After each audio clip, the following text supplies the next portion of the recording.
မျိုးရိုးကြီးအတိုင်းဝိုင်းကမင်းကလေးတော်တော်များများဟာအရှင်မင်းကြီးနဲ့ပတ်သက်ခွင့်ရဖို့ညီမျိုးစုံနဲ့စူးစမ်းကြပေမဲ့သူကတော့ဂရုမစိုက်ခဲ့ဘူးသူဟာနေတိုင်းလိုဝင်ကြီးချုပ်အိမ်တော်စီကိုပဲပြေးလာတတ်တယ်တခြားသူတွေရှေ့မှာတော့သူကသွေးအေးပြီးရက်ဆက်တယ်သူ့ရဲ့စိတ်ခံစားချက်ကိုမျက်နှာမှာဘယ်တော့မှထုတ်မပြဘူးသူ့နားကိုဝိုင်းအောင်လာကြတဲ့မင်းကလေးလှလှလေးတွေကိုလည်းအေးဆက်ဆက်ကြီးတွေနဲ့ပဲလစ်လူရှုခဲ့တဲ့သူ့ရဲ့နူးညံ့မှုအားလုံးကကျမတယောက်တည်းအတွက်ပဲဒါပေမဲ့ကျမကတော့သူ့ကိုနည်းနည်းစိတ်ရှုံမိတယ်ဘာလို့လဲဆိုတော့သူကကျမနားမှာပဲအမြဲကပ်နေပြီးသူ့နာမည်ကိုအတင်းရေးခိုင်းလို့ပဲသူ့နာမည်ကစာလုံးချက်လက်တွေအများကြီးမှုရေးရတာအရန်ခတ်တာကျမကတော့ကလောင်တန်ကိုချပစ်ပြီးနှုတ်ခမ်းလေးဆူပြီးဆန္ဒပြလိုက်တယ်လေအဲ့ဒီအချိန်ကျမှသူကကောင်းပါပြီ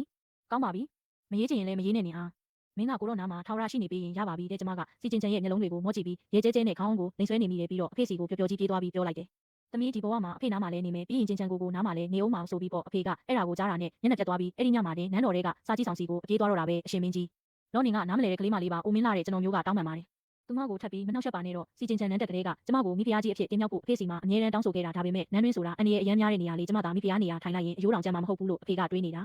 အဖေနဲ့အကိုကြီးရဲ့ပြင်းပြင်းထန်ထန်တားဆီးမှုကြောင့်ပဲဗနာရေးဝင်ကြီးရဲ့သမီးဖြစ်သူရန်ချင်းရွှေကိုမိဖုရားကောင်းကြီးအဖြစ်တင်မြောက်ခဲ့ရတာပေါ့အမြဲတမ်းတည်ငြိမ်နေတဲ့စီကျင်ချန်ဟာအဖေရဲ့တောင်းဆိုမှုကိုကြားလိုက်ရတဲ့အခါမျက်နှာမှာစိုးရိမ်တုန်လှုပ်မှုတွေရှက်တန်းသွားတယ်လေဝင်ကြီးချုပ်ကိုတော်ကနေအားကိုတကယ်စိတ်ရင်းနဲ့ချစ်တာပါအခုချိန်မှာအရှင်မင်းကြီးရဲ့စိတ်ရင်းကိုကျွန်တော်မျိုးယုံကြည်ပါတယ်တဲ့လေဒါပေမဲ့ဒီစိတ်ရင်းကဘလောက်အထိခံပါလဲတလားလားတစ်နှစ်လားဒါမှမဟုတ်တစ်သက်လုံးလားတဲ့အဲ့ဒီအချိန်မှာအဖေဟာကျမရဲ့ပျော်ရွှင်မှုအတွက်ဘယင်းနဲ့ကျွန်ဆက်ဆံရေးကျင့်ဝတ်တွေကိုတောင်ဂရုမစိုက်နိုင်တော့ဘူးအရှင်မင်းကြီးကလောနေအပေါ်ဘလောက်ချစ်မြတ်နိုးတယ်ဆိုတာသူသိပါတယ်တဲ့ဒါကြောင့်အရှင်မင်းကြီးကိုမလိညာရဲတဲ့အချက်တစ်ချက်ရှိပါတယ်ဆိုပြီးပြောတယ်အရှင်မင်းကြီးလောနေကတာမန်လူတရားမဟုတ်ပါဘူးလို့ပြောလိုက်တဲ့အခါမင်းကြီးကဘာကိုဆိုလိုတာလဲတဲ့အပြင်မှာပြက်နေတဲ့ကောလာဟာလတွေကအမှန်တွေပါပဲ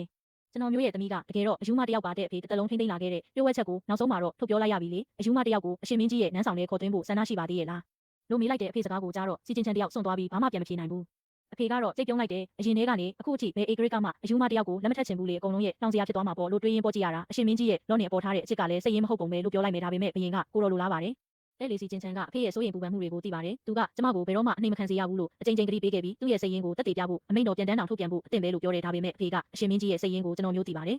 ဒါပေမဲ့လောနေရဲ့စိတ်ကအရန်ဖြူစင်လုံးနဲ့နန်းတွင်းကလူတွေကအရန်ကောက်ချစ်စင်လဲကြတယ်လောနေအေးအေးချမ်းချမ်းနေထိုင်နိုင်မယ့်နေရာမဟုတ်ဘူးလို့ပြန်ပြောလိုက်တဲ့စီကျင်ချန်ကမတက်တာတဲ့အဆုံးတပြင်းတစ်ချက်ချလိုက်ပြီးသူကပထမဆုံး